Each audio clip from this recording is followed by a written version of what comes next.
Welcome back to the Hit Squad. Chad Range alongside Jesse Finney. This segment brought to you by the Knuckle Junkies. This is fastly becoming one of my favorite segments. I love the questions they pose to it. They are good questions. I really do enjoy them. And we're going to go ahead and get it started. And of course, we want to know your questions. As always, hitsquad101sports.com. That is our email, Twitter handle, at hitsquad101ESPN. Get on there, follow us, let us know what you're thinking about mixed martial arts. Also, we'd love to have another sponsor. We're missing one sponsor. One sponsor. One segment is not sponsored. It's got somebody's name all over it. Where you're watching the fights, what you're doing, we want to know. Give us a tweet or an email, whatever you want. Well, the new season of The Ultimate Fighter has women coaching men. Has the sport progressed enough that women have enough experience to professionally coach men, or is this just a publicity stunt? And is Miesha Tate qualified to coach? No, I don't think Miesha Tate is qualified to coach.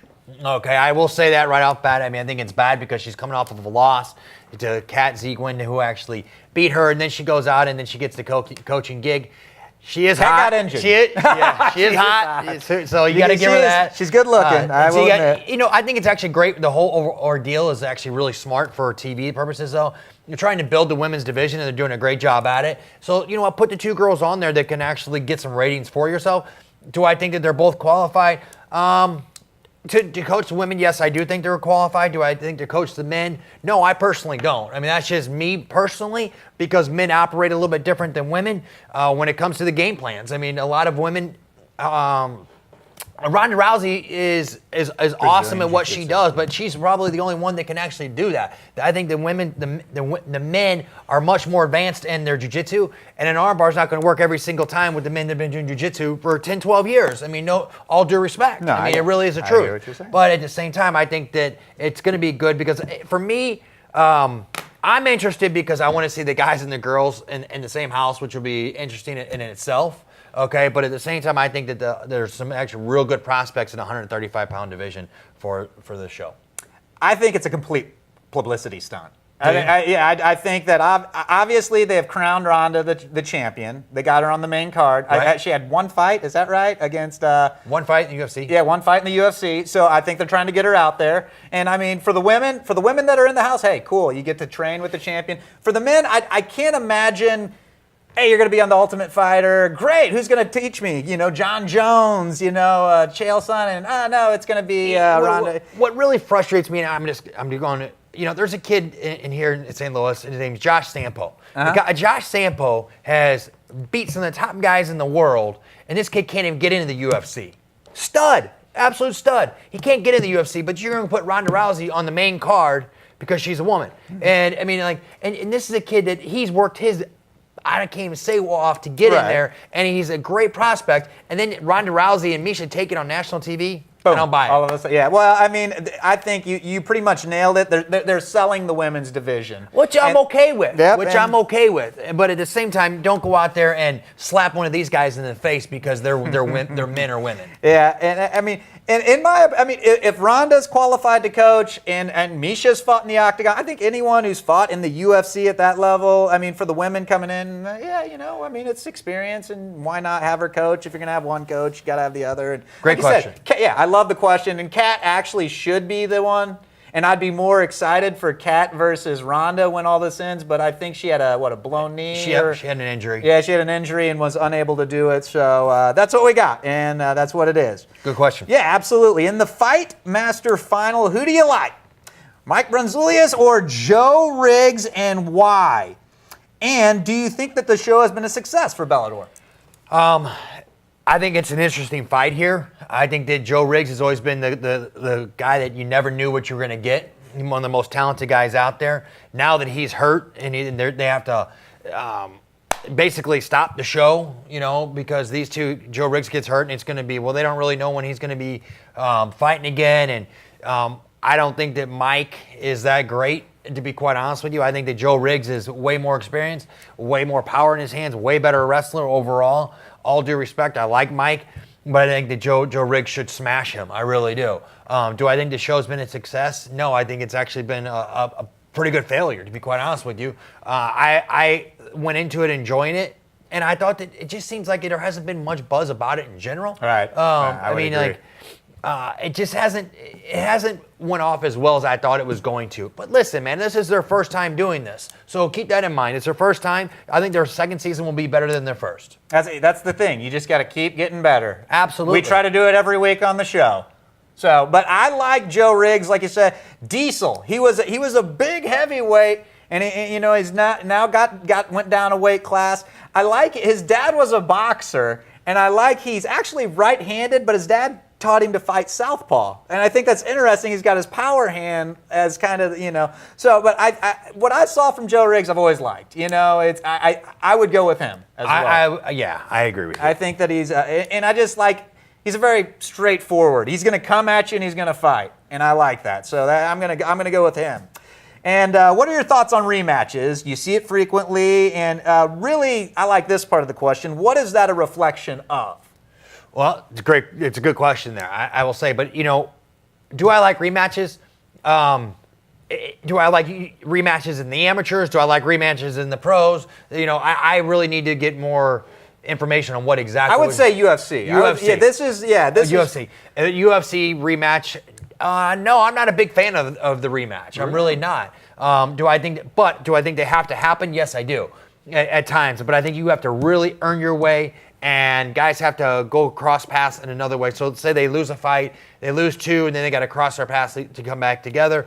But overall, do I think it's good for the sport? I think there's enough good fighters out there right now that I don't think you need the rematches until you get to the top 5 guys.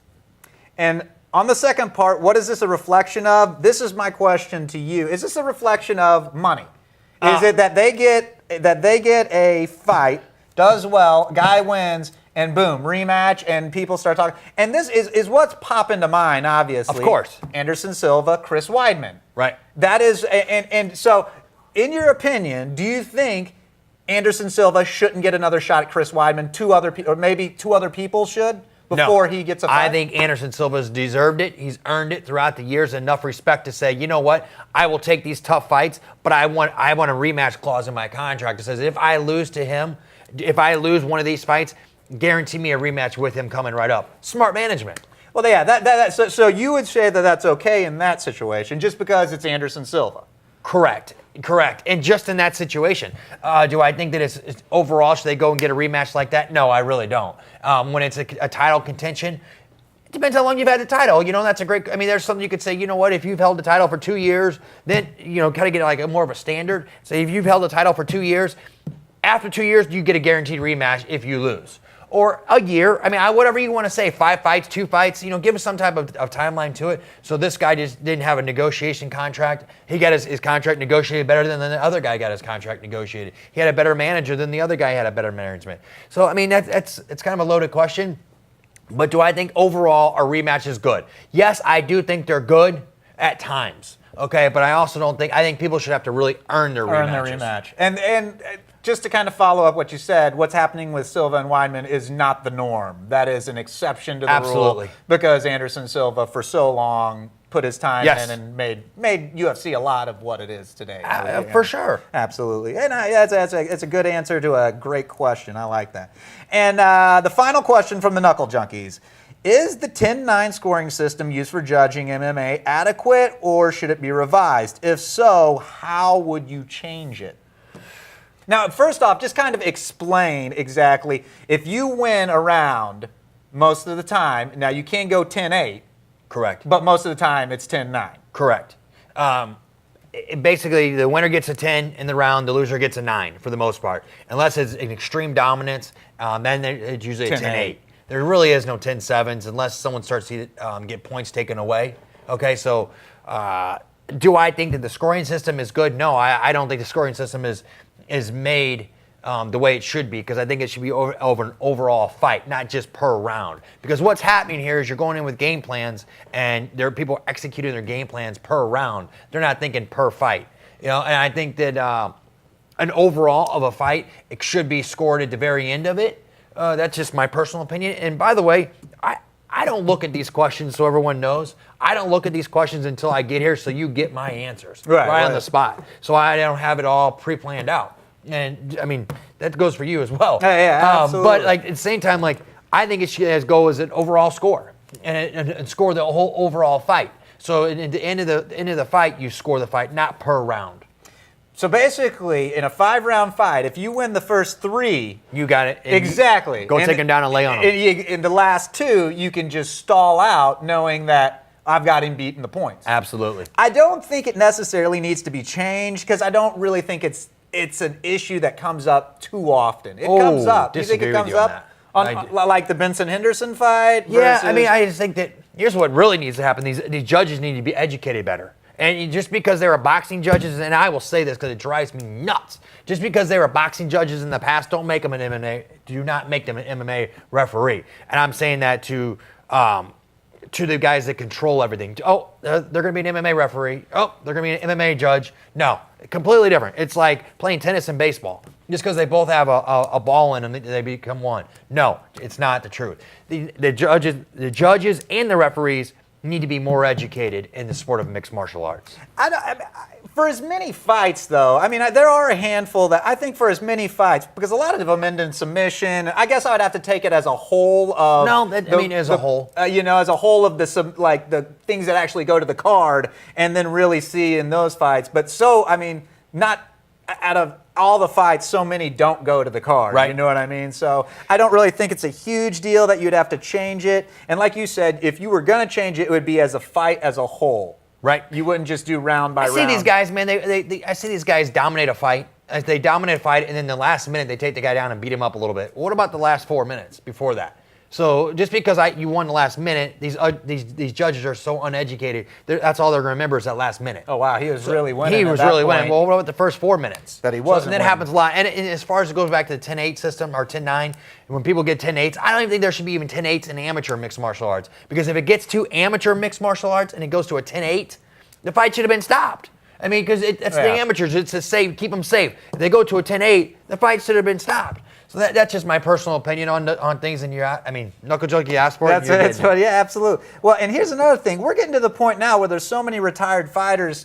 Can't we pay them to be the judge? Because who better to know? Yeah, but there's a lot of buddy system there too, man. You gotta watch. You gotta watch. Yeah, you can't let. I hear what you're saying. It's an interesting, great questions by far by the Knuckle Junkies. We appreciate the sponsorship and of course the questions, and of course we want to know what you have to say.